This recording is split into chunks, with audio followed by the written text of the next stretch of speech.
भागवत छठा स्कंद का जो अजामिल उपाख्यान का कथा है, उसमें जमराज जी बोल रहे हैं अपना दूतों को, ताम आनयत्वम विमुखान, इस नरकपुरी में मेरा दरबार में उनको ले आना जो हरि विमुख है। विमुखान, हरि विमुख, भगवत विमुख, भगवत चर्चा विहीन जिसका जीवन, उनको ले आना यहां पर, अलग गति भोगने के लिए उनको यहां पर ले आना जिन्होंने हरि विमुख हो और मुकुंद पदारविंद मकरंद रसाद अजस्रम, जो भगवान का पाद पद्मो मकरंद अमृत, भगवान के चरण कमल से निस्सृत जो अमृत है, उससे जिसका रुचि नहीं है, उससे जो वंचित है,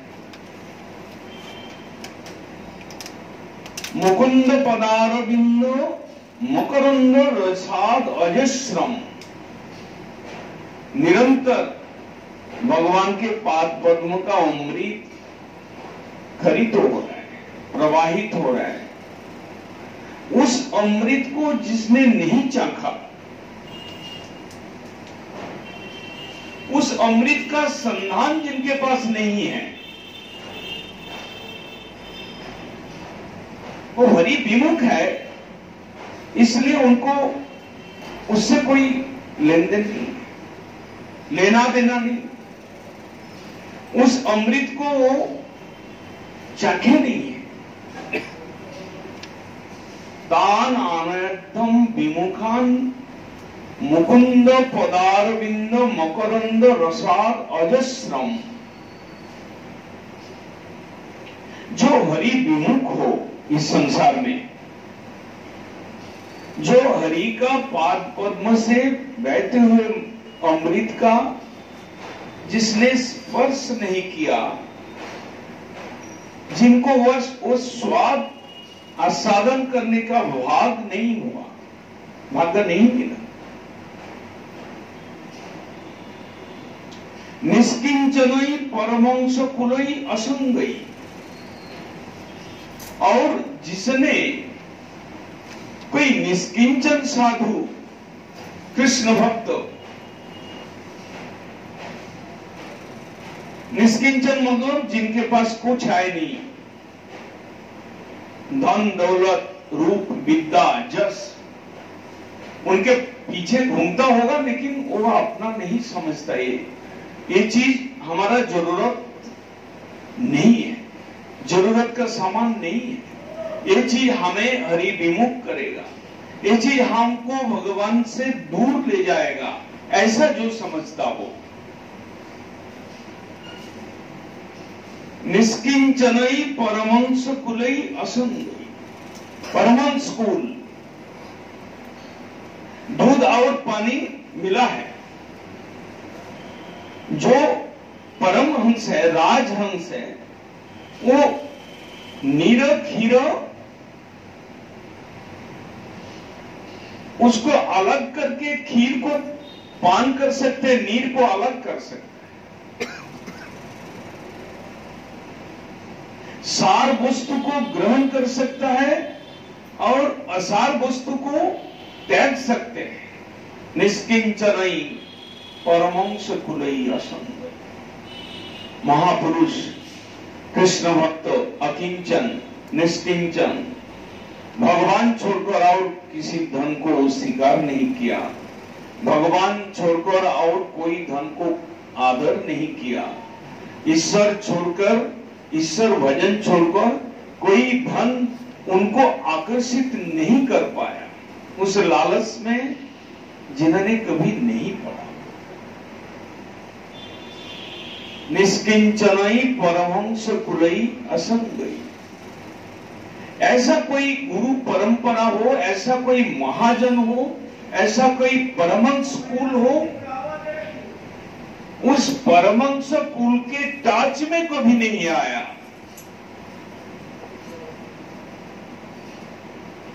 उनके संपर्क में कभी नहीं आया।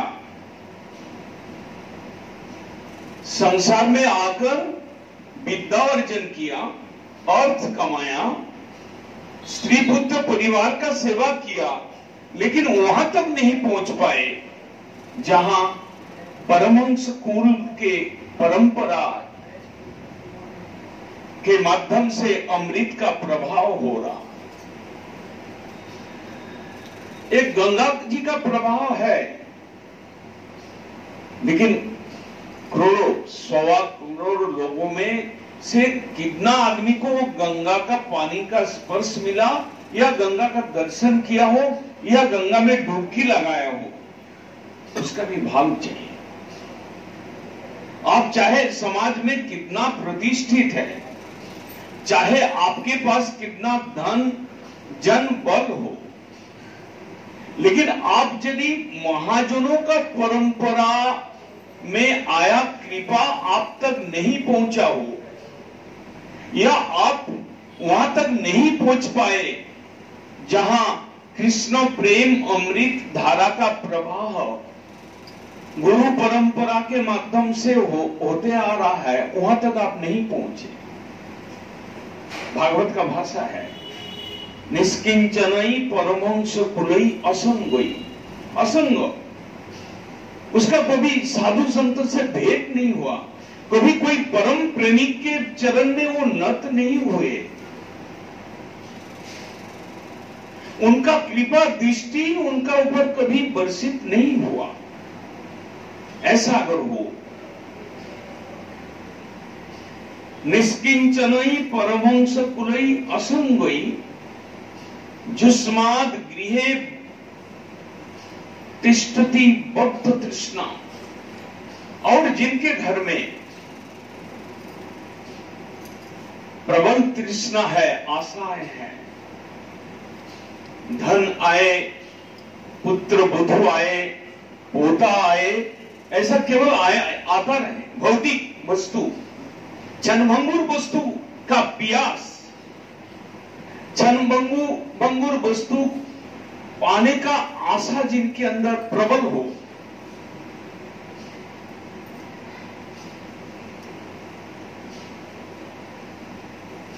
उनको ले आना हमारा दरबार में। जमराज जी बोल रहे अपना दूतों को लेने गए थे अजामिल को, बहुत बड़ा पापी थे, लेकिन वहां से भग्न मनोरथ होकर, वहां से हार कर दुखी होकर पहुंचे जमराज के पास।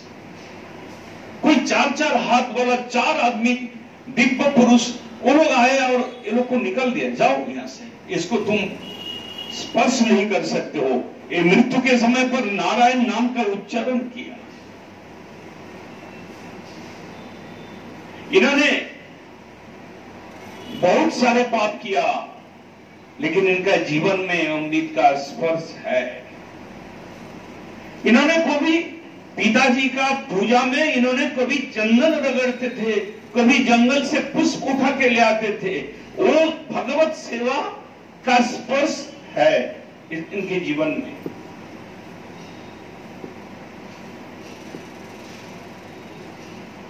पर ये विमुख नहीं है।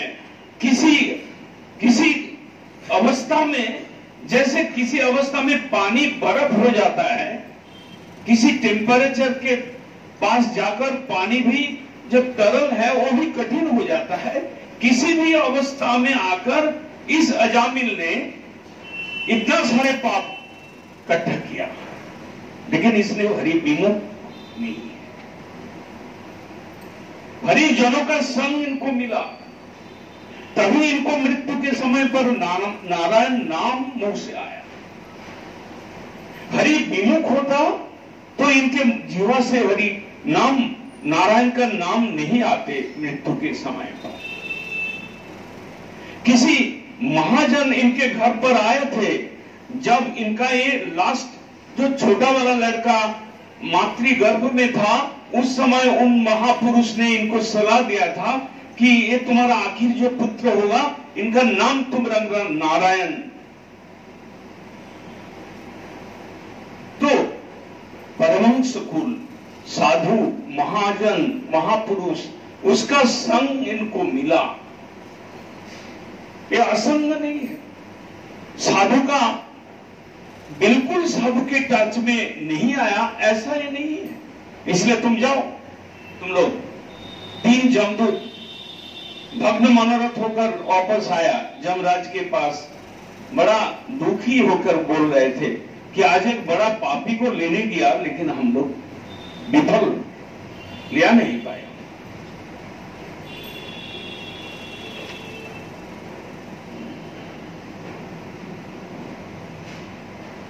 जमराज जी समझ गए,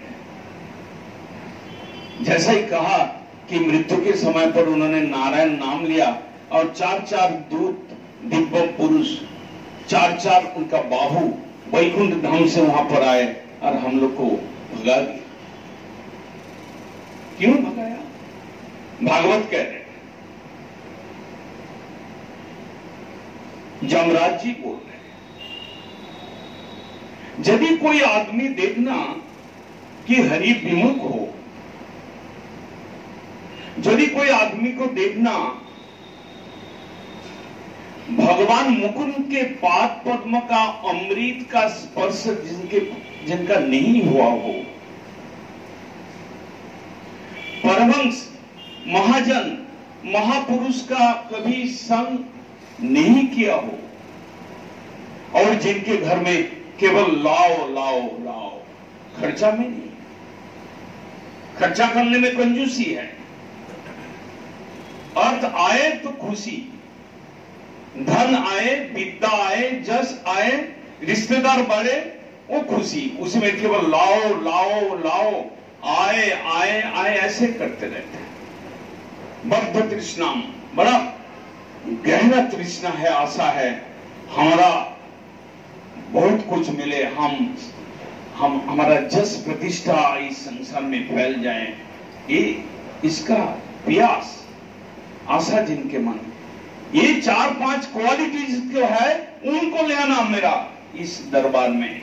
जमराज जी बोल रहा है, मैं साजा देने के लिए, मेरा यहाँ पर कष्ट भोग कराने के लिए मैं एक कारोबार खोल के रखा है, लेकिन ये 4 प्रकार का आदमी को ले आना, उसके बाहर जो है, कोई अगर जिंदगी में साधु दर्शन किया हो, कोई अगर जिंदगी में अपना साधु को घर में बुलाया हो, कोई अगर जिंदगी में कभी साधु का वचन को कान से सुना हो, कोई अगर साधु के स्थान में जिंदगी में घूमते घूमते कभी पहुंच गया हो गलती से, कोई ऐसा आदमी मिले कि कोई हरि नाम जीवा से उच्चारण किया हो, ये सब प्रकार के आदमी को छोड़कर ये 4 प्रकार के आदमी हमारे पास ले आ सकते हो, जिन्होंने हरि विमुख है, जिन्होंने कभी हरि नाम रस पान नहीं किया हो, जिन्होंने कोई महापुरुषों का संग या दर्शन या कृपा ना मिला हो जिनको,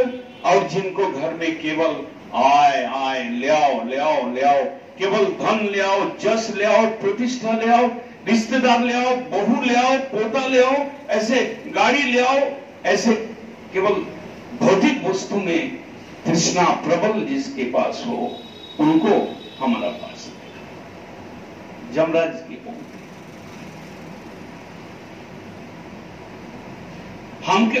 हमें भागवत का ये सब शिक्षा को सुनने से, केवल सुनने से नहीं होगा, हमको प्रैक्टिकल करना पड़ेगा।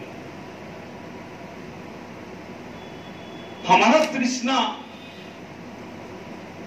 है, तृष्णा तो सबको है, प्यास तो सबको लगता है, सब लोग पानी पीते हैं, लेकिन किसी ने शरबत भी पीते हैं, किसी ने ठंडा भी पीते हैं, किसी ने बादाम का, पिस्ता का दिया हुआ जो ठंडी भी पीते हैं, किसी ने देवताओं के भोग्य वस्तु अमृत भी पीते हैं। पीते तो सब लोग हैं।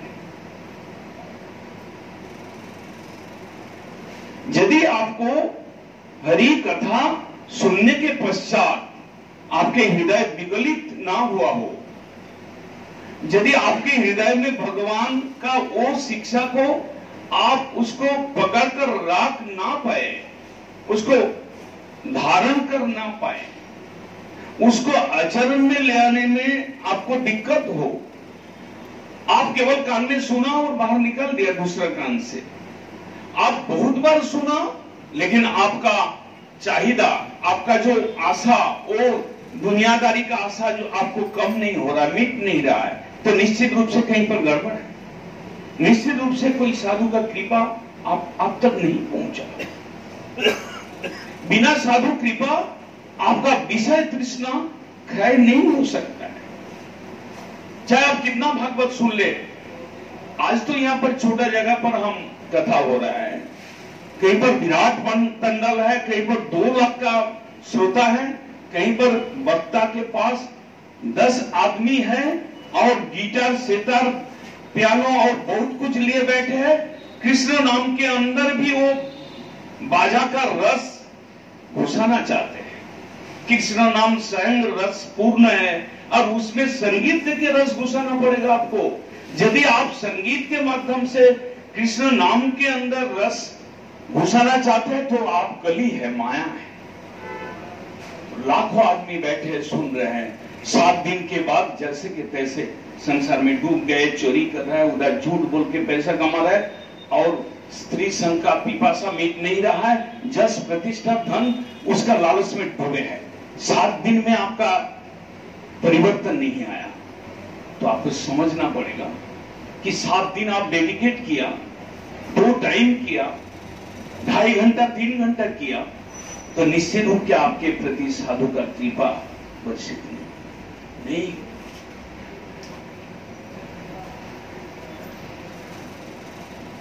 हम तो भगवान को शोकेस, हम तो मंदिर में म्यूजियम बना देते हैं।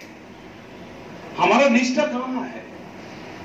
हम जब कोई हमें गिफ्ट मिलता है, राधा कृष्ण का मूर्ति या गोपाल का मूर्ति या नारायण का मूर्ति या शीतला देवी का मूर्ति या मां काली का मूर्ति, हम तो सिंहासन में रख देते, वो म्यूजियम बन गया। वो मंदिर कहां? कोई एक भगवान के प्रति आपका निष्ठा नहीं है। आपको तो बरवारी में निष्ठा है, चारी तरफ जो भी भगवान आए उसको हम सजा दे। भगवान भक्ति प्रसाद पुरी गोस्वामी ठाकुर जो गौड़ी गुरुधारा में आए, उन्होंने कहते हैं कि शोकेस में भगवान का मूर्ति शोकेस में है तो तुम्हारा ब्रेन में, तुम्हारा घर में, तुम्हारा जेब में कली प्रवेश किया, तुम्हारा आंख में कली प्रवेश किया।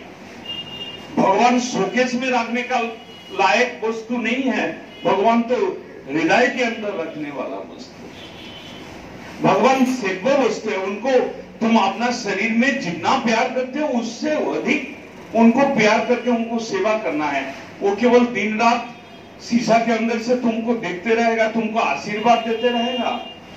तुमको जो आशीर्वाद चाहिए, लड़का चाहिए, बहू चाहिए, नौकरी चाहिए, पैसा चाहिए, गाड़ी चाहिए, जमीन चाहिए, मैं शीशा के अंदर बैठकर मेरा दम रुक जाए, सांस रुक जाए और तुमको देते रहना है।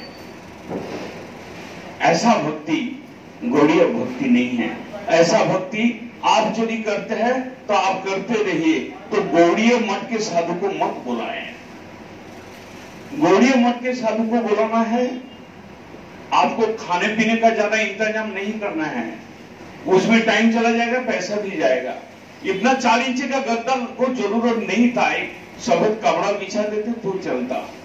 क्योंकि गौड़ीय मठ में जो कथा है, गौड़ीय मठ के साधुओं का जो कथा है, गौड़ीय मठ के जो साधुओं का कीर्तन है, उसमें थोड़ा सा भी होगा तो उसमें प्राण का, हृदय का प्यार मिला रहेगा, उसमें नाटकबाजी नहीं रहेगी।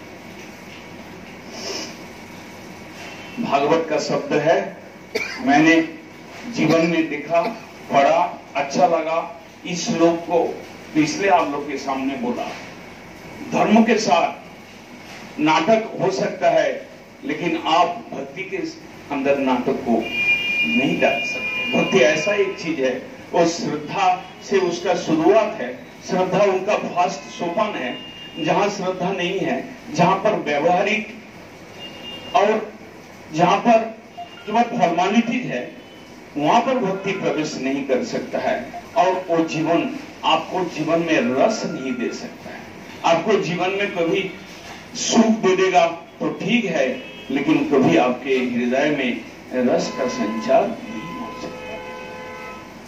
तान आनयद्धम विमुखान मुकुंद पदार बिंद मकरंद रसादयस्रम निष्किंचनई परमंश कुलई असंगई। कभी भी साधु संग नहीं हुआ जो कृष्ण प्रेमिक साधु हो। साधु तो हजारों रास्ता में भी घूम रहे हैं, साधु तो प्लेटफॉर्म में, अयोध्या का प्लेटफॉर्म में भी साधु ठंडी में बैठे हुए हैं, लाखों साधु है, लेकिन कोई ऐसा रसिक साधु हो, कृष्ण प्रेमिक साधु हो, कृष्ण के लिए अपना जीवन अर्पण किया हो, कृष्ण के भक्ति में, कृष्ण के उनका टच में आप कभी आए, उनका कभी दृष्टि आपके ऊपर गिरा, उनके कभी गलती से आपने चरण स्पर्श कर लिया हो, तो आपका जीवन में कोई रस आएगा। भक्ति का बीज अंकुरित हो। भक्ति का बीज, रूप गोस्वामी जी इलाहाबाद में जब महाप्रभु को शिक्षा दे रहे थे, रूप गोस्वामी जी कहते हैं, श्रवण कीर्तन जले करे सेचन उपजिया बारे लता ब्रह्मांड भेदी जाए। भक्ति का बीज होता है श्रद्धा। श्रद्धा हो सकता है किसी के अंदर हो, लेकिन उसमें पानी, श्रद्धा बीज में जैसे गेहूं का बीज में पानी और ताप या वायु नहीं मिला तो अंकुरित नहीं होगा। अगर किसी महापुरुष से आपको भक्ति बीज मिला हो, आप समझ लिया मैं तो भागवत महाराज जी का है शिष्य, तो मेरे को भक्ति बीज मिल गया और कुछ नहीं चाहिए, तो आप गलती कर रहे हैं। उस बीज को अंकुरित होने के लिए श्रवण कीर्तन का पानी चाहिए। आपको निरंतर भक्ति एक डायनेमिक चीज है। भक्ति आज किया, कल से 7 दिन 6 दिन नहीं करेंगे, एक दिन कर लिया, ऐसा सिस्टम, ऐसा हिसाब वहां पर नहीं है। गोपियां 24 घंटे के अंदर 24 घंटा ही लोग कृष्ण सेवा में आविष्ट रहे। अम्बरीश महाराज राज कार्य चलाते थे युवावस्था में और निरंतर पूजा में, मंदिर मार्जन में और वाक्य से हरिनाम कीर्तन करने में लगे रहते थे अम्बरीश महाराज। भक्ति ऐसा एक चीज है, ये निरंतरता उसमें होना चाहिए। नहीं तो आज थोड़ा साधु संग कर लिया, फिर 1 साल के बाद सुनेंगे, इससे आपका भक्ति लता का बीज अंकुरित नहीं हो सकता है। बीज अंकुर होना, थोड़ा खिलना, 2 पत्ता 5 पत्ता खिलना, उसके बाद वो लता बढ़ना और वो लता बढ़ते बढ़ते विरजा, ब्रह्मलोक, वैकुंठ लोक छोड़कर गोलोक तक पहुंचना और कृष्ण पैर में जाकर उस लता को आश्रय लेना, इतना दूर तक हमारा सफर है। हम यदि उसमें थक जाते हैं तो हमारा दुर्भाग्य है।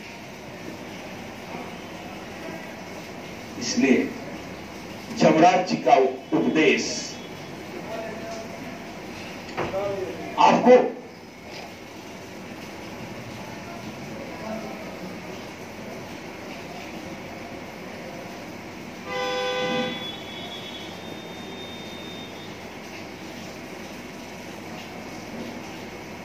वो आदमी नरक में जाने का योग्य है, उसका एलिजिबिलिटी है,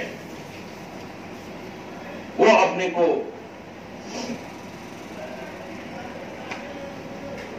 जग्गो बनाया जिन्होंने कभी हरि नाम नहीं सुने, हरि चर्चा नहीं किए, हरि का बारे में कभी अर्चन का भजन का प्रयास नहीं किए, वो नरक में जाने के लायक है। अजामिल एक उपाख्यान नहीं है, एक फैक्ट है और सत्यजुग का एक कहानी है। सुनाया कौन? सुखदेव जी परीक्षित महाराज को सुनाया।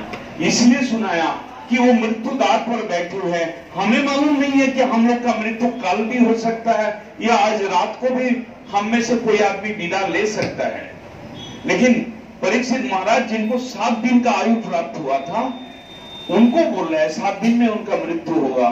तो उनको बोल रहा है कि देखो अजामिल इस तरह से नरक गति से बचे, इस तरह से वो साधु संग किए, मृत्यु आ गए, डर गए, वो जमदूत लोग आया उनको लेने के लिए और उनका मुंह से नारायण नाम निकला और सब विष्णु दूतों ने वो उनको लेने के लिए आया, उनको छुड़ाने के लिए आया, बचाने के लिए आया। बाद में उन सभी का बात सुनकर अजामिल को बड़ा ज्ञान हुआ। उन्होंने बोला कि हमें थोड़ा एक्सटेंशन दिया जाए। अजामिल बाद में और 10 साल हरिद्वार में जाकर उन्होंने गंगा स्नान किया और हरि भजन में मन लगाया। बाद में वैकुंठ से रथ आया, वो दूतों ने उनको रथ ले आकर रथ में बैठाकर उनको ले गया। आपको अगर वैकुंठ गति प्राप्त करने का बहुत ज्यादा लालच है तो आपको भी हो सकता है, ऐसा सुयोग मिल सकता है, लेकिन आपका लालच दूसरा तरफ है। सब लालच छोड़कर, सब लालच को पीछे छोड़कर सामने एक ही लालच होगा कि भक्ति करना है, भगवान को पाना है, भगवान के नित्य सेवा में जाना है, गोलोक में पहुंचना है। तभी आप थोड़ा थोड़ा साधु की कृपा से आगे बढ़ सकते हैं। मंशा पतितानंद पावने भोग